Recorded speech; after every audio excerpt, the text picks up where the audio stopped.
Masih bersama kami di Kompas Petang, saya Cynthia Rompas. Saudara Sekjen PDI Perjuangan Hasto Kristianto memenuhi panggilan penyidik Polda Metro Jaya terkait dugaan penghasutan atau menyebarkan berita bohong. Hasto bilang kedatangannya sebagai bentuk tanggung jawab warga negara yang taat hukum. Hasto bilang pemeriksaan ini berawal dari pernyataannya di media televisi nasional dan beberapa pernyataan lainnya yang disampaikan dalam tanggung jawabnya untuk melakukan pendidikan politik dan fungsi komunikasi yang melekat dengan eksistensi partai.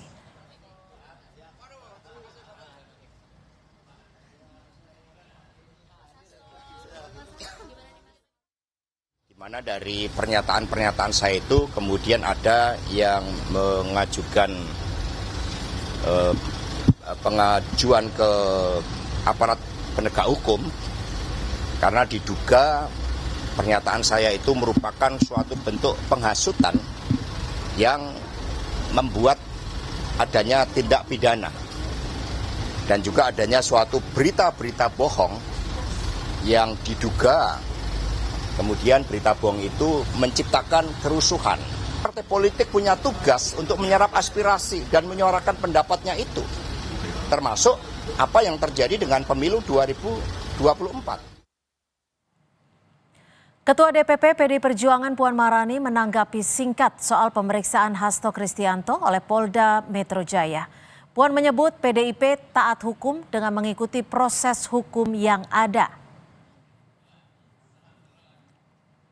Sekjen Hasto Kristianto, Sekjen PDI Perjuangan diperiksa di Polda Metro Jaya. Bagaimana PDI Perjuangan, Mbak Puan melihat ini? Apakah ini konsekuensi dari kritik-kritik yang disampaikan oleh PDI Perjuangan, Mbak? PDI Perjuangan taat hukum, jadi akan mengikuti proses hukum yang ada. Soal Sekjen PDI Perjuangan Hasto Kristianto yang diperiksa penyidik Polda Metro Jaya terkait dugaan penghasutan dan atau penyebarkan berita bohong, Partai Gerindra juga angkat bicara. Wakil Ketua Umum Gerindra Habibur Rahman meminta Hasto jangan cemen dan hadapi saja kasus itu. Habib bilang dirinya pun pernah dilaporkan pihak tertentu dan berani menghadapi. Ya hadapi saja, kenapa? Jangan cemen juga gitu kan, yang seperti itu. Ya. Saya dulu juga dilaporkan kemana-mana kok, waktu kita oposisi dari zaman dulu, dari zaman kapanpun ya. Ya. Kita yakin penegakan hukum berjalan lurus kok. Sekjen PDI Perjuangan Hasto Kristianto dipanggil penyidik Polda Metro Jaya terkait dugaan penghasutan atau menyebarkan berita bohong. Apakah ini murni kasus hukum atau ada kepentingan politis di baliknya?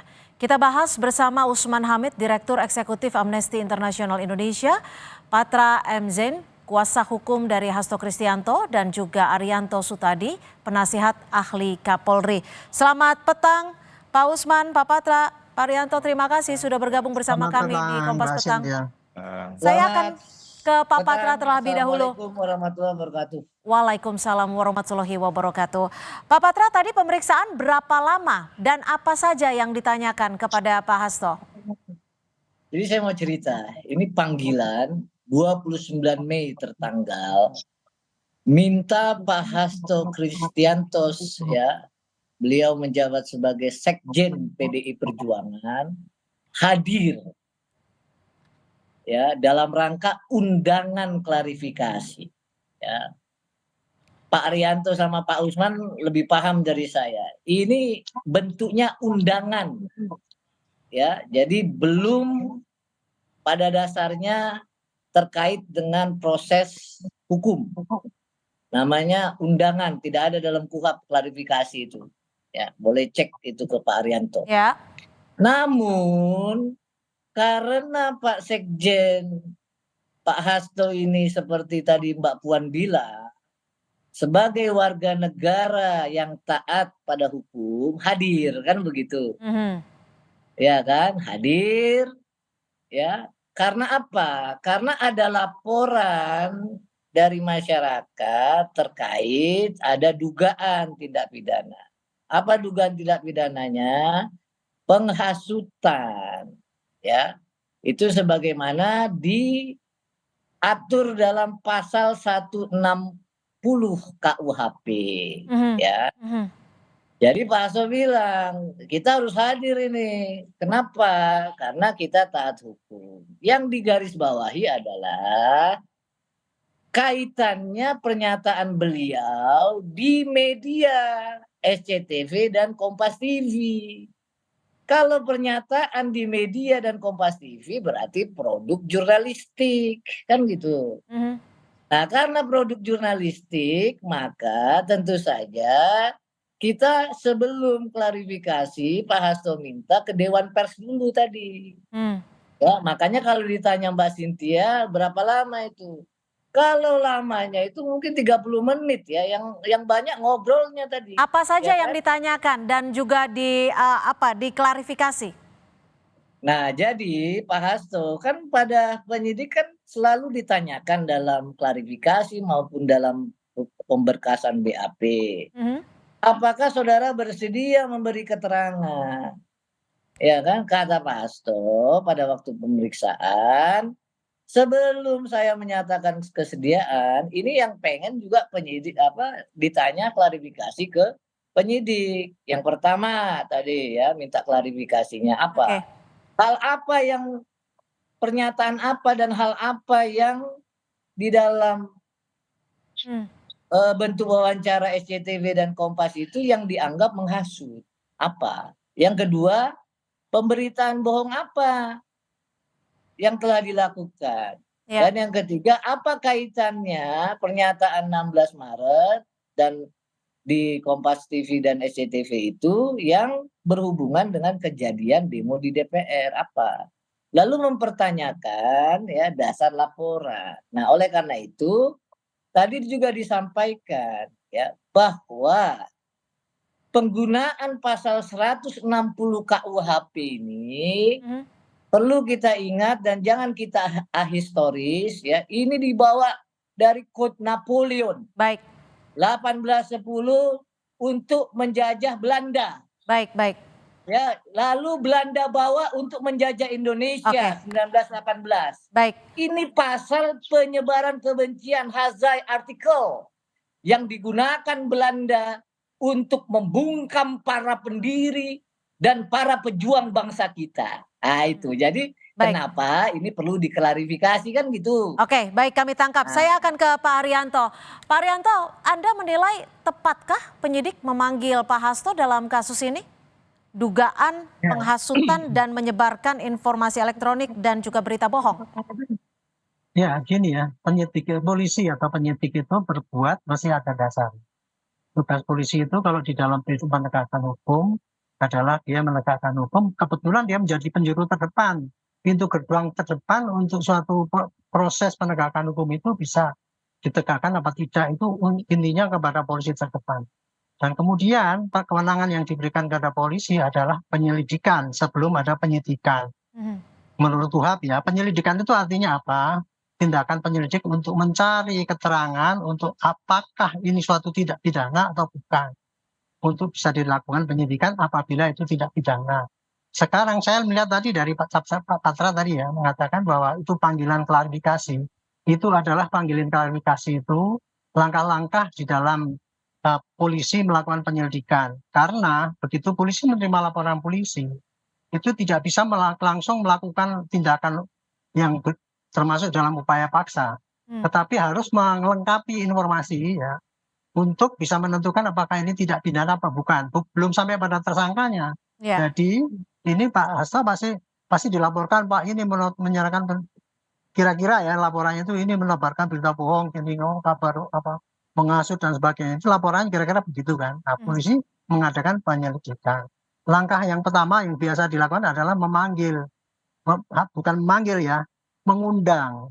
Bedanya memanggil dengan mengundang itu, kalau memanggil dalam penyidikan itu, kalau tidak datang tanpa alasan, dia bisa diambil dengan perintah Paksa. membawa. Ya, perintah membawa bunyinya gitu ya. Tetapi kalau ini kehadiran untuk undangan ini, sukarela mau datang boleh, tidak juga boleh gitu. Tapi kedatangan di dalam klarifikasi ini sangat penting untuk yang bersangkutan untuk supaya bisa secara dini dia bisa memberikan klarifikasi bahwa dia tidak bersalah ataupun tidak melanggar hukum.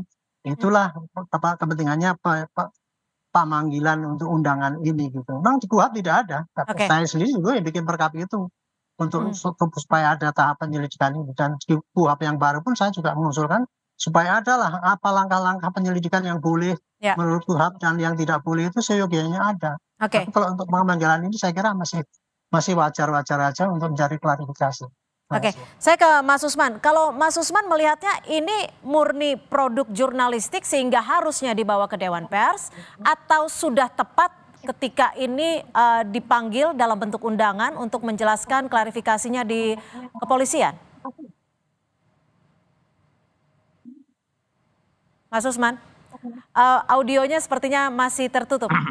Halo. Silakan. Oh, Mbak Sintia, maaf ya. Silakan. Jadi pertama-tama yang harus dijelaskan secara substansi adalah bahwa setiap orang kan punya hak untuk mencari, memperoleh, dan menyebarkan informasi. Apa yang disampaikan Pak Hasto misalnya bisa dipertanyakan ulang, apakah tergolong ke dalam katakanlah penyebaran atau penerimaan atau pencarian informasi terkait dengan misalnya kritik atas penyimpangan-penyimpangan pemilu, termasuk adanya intimidasi kepada sejumlah fungsionaris PDIP atau pimpinan kepala daerah. Nah, kalau esensinya itu sebenarnya bukan hanya orang seperti Pak Hasto yang menyampaikan pendapat dan menyebarluaskan informasi itu melalui misalnya media massa, melainkan banyak sekali guru besar, akademisi, aktivis, budayawan, seniman yang saya kira tidak ada masalah hukumnya. Yang kedua, bisa saja ini digolongkan sebagai karya jurnalistik karena yang dipersoalkan adalah pernyataan yang telah dimuat di dalam sebuah media massa, dalam hal ini 2 media televisi swasta.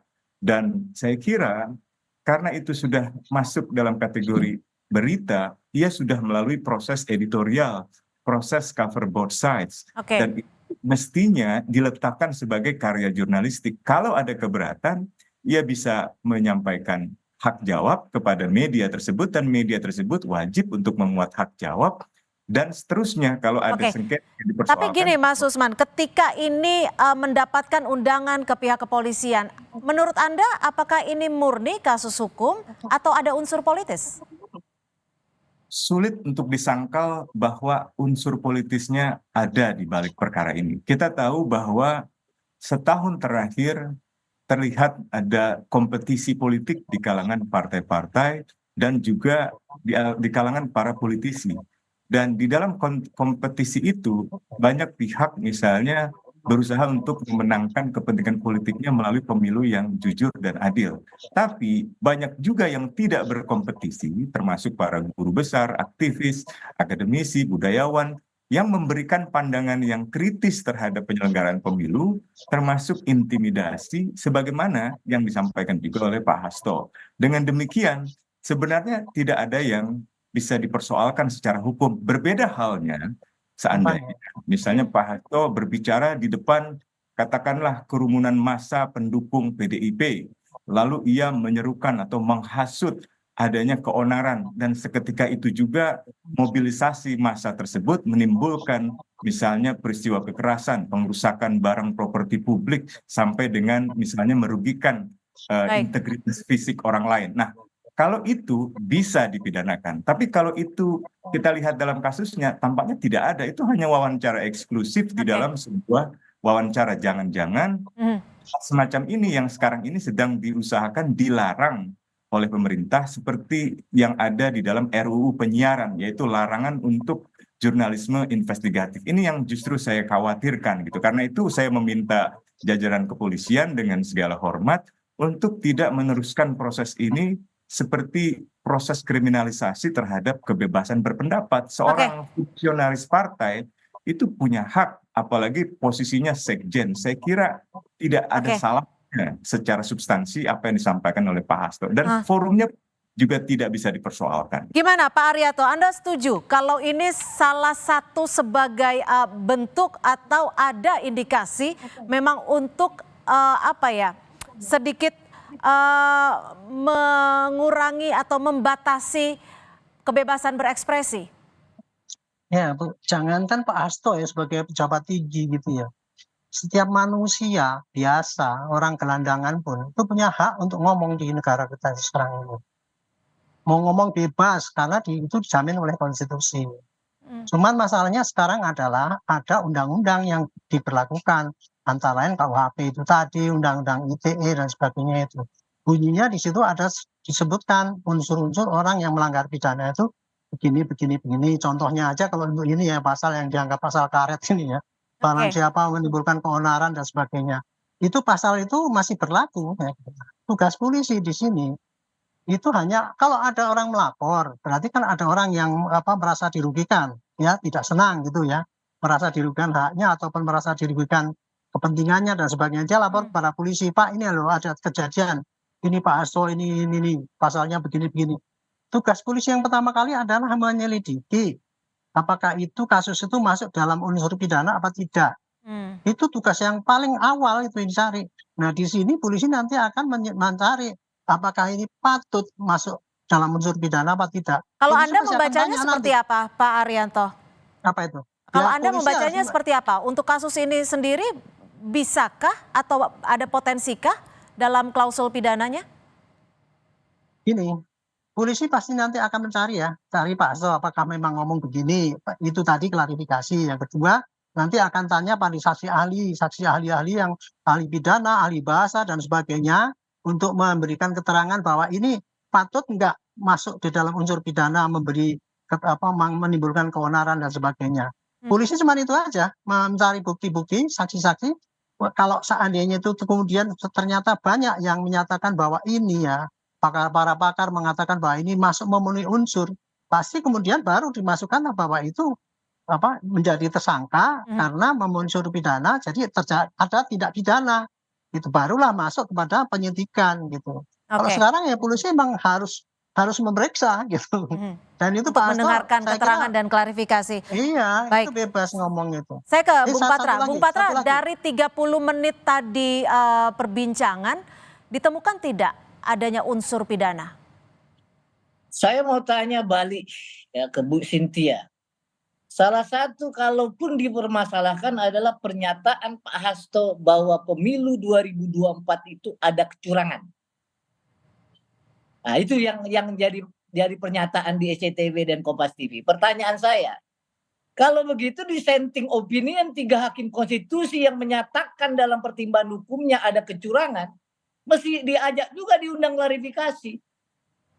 Ya, jadi kenapa Pak Usman Hamid itu menyampaikan sulit, sangat sukar, ya ada satu persepsi bahwa ini juga bukan hanya soal hukum, ya sebagaimana ya penjelasan Pak Arianto yang secara normatif, karena yang ngomong kecurangan pemilu itu bukan hanya Pak Hasto, tapi banyak pihak, termasuk guru besar, termasuk ada dimuat dalam dissenting opinion. Kenapa nggak dilaporkan? Ya kan, padahal pemilu udah selesai, kita berbenah, kita melihat ada ke depan bagaimana membangun bangsa, ya tiba-tiba ada laporan. Nah, oleh karena itu sulitlah secara ya normatif, ya formal saya setuju dengan Pak Arianto, ini guru saya beliau ini. Ya, memang apapun harus dikumpulkan bukti, apapun harus dilakukan proses penyelidikan. Oke, Biar jadi tadi masyarakat kalau yang bisa menilai lah. disimpulkan hasil Ya kan, dari menjelaskan ataupun mendengarkan keterangan klarifikasinya apa yang dihasilkan dari pemeriksaan, tanya jawab tadi? Justru itu tadi kan disampaikan, apakah saudara bersedia memberikan keterangan? Ya, justru Pak Hasto menyampaikan, sebelum saya bersedia, kami mau konsultasi dulu sama Dewan Pers. Oke. Karena yang dimasalahkan ini adalah produk jurnalistik, kecuali yang seperti Pak Usman bilang tadi, 160 di kerumunan Pak Hasto ngomong. Ah itu 160 Pak. Terjadwal Tapi karena kapan ini sudah Bung Patra untuk bertemu dengan Dewan Pers? ini tadi, jadi penyidik nih Pak Arianto, saya mau laporkan tadi Pak Arianto. Penyidik ini memahami ya bahwa memang ada kaitannya dengan Dewan Pers. Makanya kami tadi langsung ditutup. Silakan ya kalau memang mau mengklarifikasi dan atau ya ke Dewan Pers dulu. Jadi kalau ditanya kapan lagi kita mau ke Dewan Pers, tentu ini sedang disiapkan ya, tentu akan Oke, dilaksanakan. baik. Setelah itu kami kalau memang ada undangan lagi mempertanyakan, kami hadir. Cuma Baik, yang perlu kami tangkap. garis bawahi, Baik. Bu Cynthia ya, Mhm. kalau seorang Pak Hasto, Sekjen PDIP, pemenang hat-trick pemilu, dapat dilaporkan, ya, besok-besok semua kita ini bisa dilaporkan. Baik, Ya, saya itu ke makanya Pak Usman. dalam hal ini pagi ini, walaupun ya memang ini tidak wajib, Pak Hasto, kami penasihat hukum juga sarankan hadir. Oke, tetap Apalagi memenuhi yang panggilan dibilang untuk oleh mendengarkan Pak sebagai bentuk Habibur undangan. Rahman, cemen, nggak ada cemen, nggak diundang wajib aja kami hadir. Oke, Ya kan? saya ke Kalau istilah Mas cemen Usman. apa? Mas Usman, menurut Anda sejatinya terkait dengan proses hukum ini perlu dilanjutkan atau tidak? Ya, tidak perlu. Saya kira itu harus dihentikan. Bahkan kalau boleh saya sedikit lanjutkan, bahkan ketika misalnya seorang sekjen seperti Pak Hasto di depan kerumunan massa partainya hanya menyampaikan kritik terhadap penyelenggaraan pemilu, itu pun masih bisa dibenarkan. Berbeda halnya kalau ia misalnya pemilu telah curang, mari bakar istana negara, itu lain perkaranya itu. Atau mari misalnya serang sebuah properti, sebuah rumah milik kandidat yang misalnya dipandang menang dengan kecurangan. Tapi kan kita tahu bahwa para pihak yang kemarin dinyatakan kalah oleh KPU, meskipun banyak dugaan kecurangan, termasuk dari guru besar hingga Komite HAM PBB, mereka mengajukan langkah-langkah hukum. Benar yang dikatakan oleh Pak Arianto bahwa memang Polri wajiblah menindaklanjuti laporan atau pengaduan dari masyarakat. Tetapi dalam Undang-Undang Polri juga dalam berbagai perkap yang dulu Pak Arianto juga ikut libatkan saya dalam merumuskan, itu tetap harus menjunjung tinggi hak asasi manusia. Dan memang Polri punya diskresi. Justru persis diskresi itulah bisa digunakan oleh Polri, entah itu berdasarkan pasal 15 ayat 2 Undang-Undang Polri tentang kewenangan lain Polri, atau pasal 16 ayat 1 huruf L misalnya tentang tindakan lain menurut hukum yang bertanggung jawab, atau misalnya pasal 18 ayat 1 Undang-Undang Polri untuk kepentingan umum pejabat kepolisian dalam melaksanakan tugasnya bisa melakukan penilaian sendiri bahwa pengaduan itu tidak perlu. Karena kalau diteruskan, kesan politisnya jadi kental, bahkan polisi bisa dipandang berpihak kepada katakanlah pemerintah yang memenangkan Pak Jokowi misalnya memenangkan putranya menjadi wakil presiden. Padahal di dalam diskresi kepolisian, dia harus berorientasi pada etika. Etika itu penilaian sendiri didasarkan pada kepribadian, pengabdian, kelembagaan, dan kenegaraan. Bukan kepentingan perorangan atau bukan kepentingan misalnya presiden yang berkuasa dan banyak diduga melakukan katakanlah penyimpangan konstitusi, mengkondisikan, melemahkan MK dan seterusnya. Jadi lagi-lagi pernyataan Pak Hasto sangat bisa dibenarkan secara kami tangkap hak asasi manusia. Baik, terima kasih Mas Usman Hamid, Direktur Eksekutif Amnesty International Indonesia, dan juga Bung Patra Zen, kuasa hukum dari Hasto Kristianto, dan Pak Arianto Sutadi, penasihat ahli Kapolri, sudah berbincang bersama kami di Kompas Petang. Atas perspektifnya, kami ucapkan terima kasih, selamat sore. Terima kasih Mbak Cynthia, Pak